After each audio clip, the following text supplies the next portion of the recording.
दोस्तों, स्वागत है आपका आज की करंट अफेयर की क्लास में। हमारा क्वेश्चन है कि हाल ही में किसे 2024-25 के लिए भारत का मुख्य आर्थिक सलाहकार नियुक्त किया गया है। तो करेक्ट आंसर है हमारा नीलम कंठ मिश्रा। तो नीलम कंठ मिश्रा को किस पद पर आसीन किया गया है, तो आप बताएंगे आर्थिक सलाहकार। कौन सा भारत का मुख्य आर्थिक सलाहकार नियुक्त किया गया है। इन्होंने इससे पहले आर्थिक विश्लेषण और नीति निर्माण में महत्वपूर्ण भूमिका निभाई है।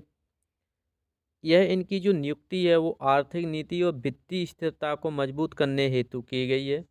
मिश्रा का जो मुख्य ध्यान है वो हरित ऊर्जा, पॉइंट याद रखना है, हरित ऊर्जा, डिजिटल और अर्थव्यवस्था, ग्रामीण विकास पर होगी। वे भारतीय अर्थव्यवस्था के क्षेत्र में वैश्विक महत्व को बढ़ाने और उसकी दिशा को सुधारने में महत्वपूर्ण कार्य करेंगे। नेक्स्ट हमारा क्वेश्चन है कि हाल ही में किस देश ने दुनिया का सबसे बड़ा सौर ऊर्जा प्लांट लॉन्च किया है।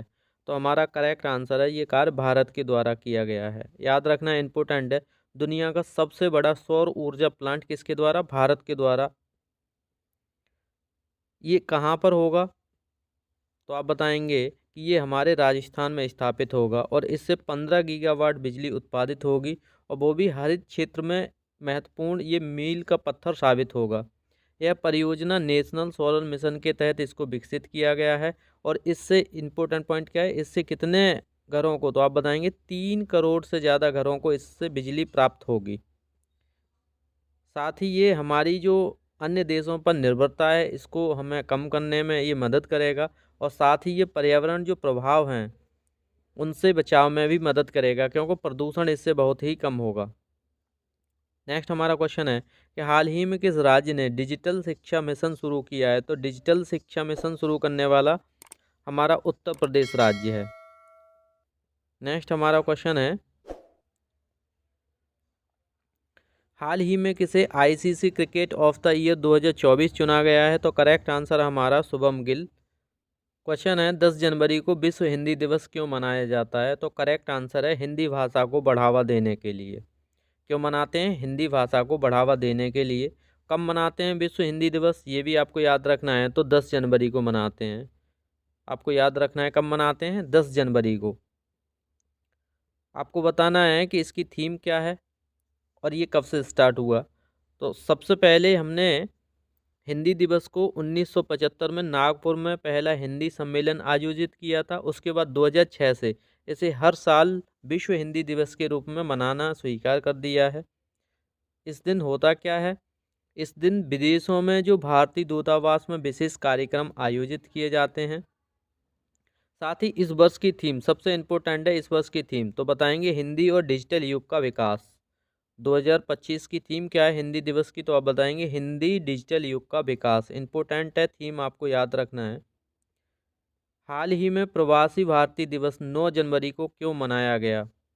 तो करेक्ट आंसर है गांधी जी की वापसी के उपलब्ध में। ये भी सही है, प्रवासी भारतीय जो भारतीय हैं उनके योगदान के लिए। ये भी सही है, भारतीयों के विकास के योगदान के लिए, यानी कि हमारा ऑप्शन नंबर डी कैसा है, करेक्ट है। कब से बनाते हैं, तो आप बताएंगे 9 जनवरी को हम ये मनाते हैं। और 1915 में जब गांधी जी दक्षिण अफ्रीका से भारत वापस लौटे थे तब उनके योगदान के लिए हम क्या मनाते हैं, प्रवासी भारतीय दिवस। इसे 2003 में पूर्व प्रधानमंत्री अटल बिहारी वाजपेयी के द्वारा शुरू किया गया था। ये इम्पोर्टेंट पॉइंट है, आपको याद रखना है किसके द्वारा शुरू किया गया था, तो अटल बिहारी वाजपेयी के द्वारा।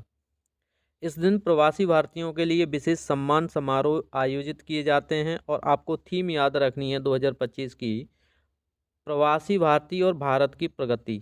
ये हमारी 2025 की क्या है, थीम है। नेक्स्ट हमारा क्वेश्चन है कि हाल ही में भारतीय सेना ने किस राज्य में ऑपरेशन हिम सुरक्षा लॉन्च किया है। तो हिम सुरक्षा किसके द्वारा लॉन्च किया गया है, जम्मू कश्मीर के लिए किया गया है। जम्मू कश्मीर में इसके द्वारा करना क्या है कि जो हमारी सीमाएं हैं उनकी सुरक्षा और निगरानी करना है। इसमें हम जो उन्नत उपकरण जैसे ड्रोन और तकनीकी का उपयोग करेंगे और आतंकवादी रोधी गतिविधियों पर विशेष ध्यान रखेंगे। और साथ ही इसमें क्या करना है, हमें इसके द्वारा हमें करना है कि जो आतंकवादी घुसपैठ कर लेते हैं उसे शून्य घुसपैठ नीति के तहत ये ऑपरेशन भारतीय सेना के द्वारा चलाया जा रहा है। नेक्स्ट हमारा क्वेश्चन है कि किस राज्य ने हाल ही में भारत का सबसे बड़ा ग्रीन हाइड्रोजन प्लांट स्थापित किया है? तो हमारा गुजरात राज्य, आपको याद रखना है। ग्रीन हाइड्रोजन जो प्लांट किसके द्वारा, गुजरात राज्य के द्वारा लॉन्च किया गया है। इससे कितनी ऊर्जा उत्पादित होगी? तो 10 गीगावाट की ऊर्जा उत्पादन की क्षमता के साथ इसे शुरू किया गया है और ये हरित ऊर्जा मिशन का एक महत्वपूर्ण हिस्सा भी है। इसमें क्या हाइड्रोजन उत्पादन में समुद्री जल का उपयोग और उसकी तकनीकी इसमें अपनाई जाएगी। इम्पोर्टेंट क्वेश्चन है, आपको याद रखना है। हाल ही में किस आईआईटी ने डिजिटल भारत ऐप लॉन्च किया है? तो वो आईआईटी कौन सी है हमारी? तो आप बताएंगे आईआईटी दिल्ली के द्वारा कौन सा ऐप लॉन्च हुआ है? तो आप बताएंगे डिजिटल भारत ऐप। अब इससे फ़ायदा क्या होगा और ये किस क्षेत्र में कार्य करेगा? तो ये 3 क्षेत्रों में, जैसे कृषि, स्वास्थ्य, शिक्षा और वित्तीय सेवाओं से जुड़ी सेवाएं इसमें शामिल होंगी। और इस क्षेत्र में ये 10 भाषाओं में कार्य करेगा। आपको भाषा याद रखनी है, कितनी भाषाओं में ये कार्य करेगा? 10 भाषाओं में।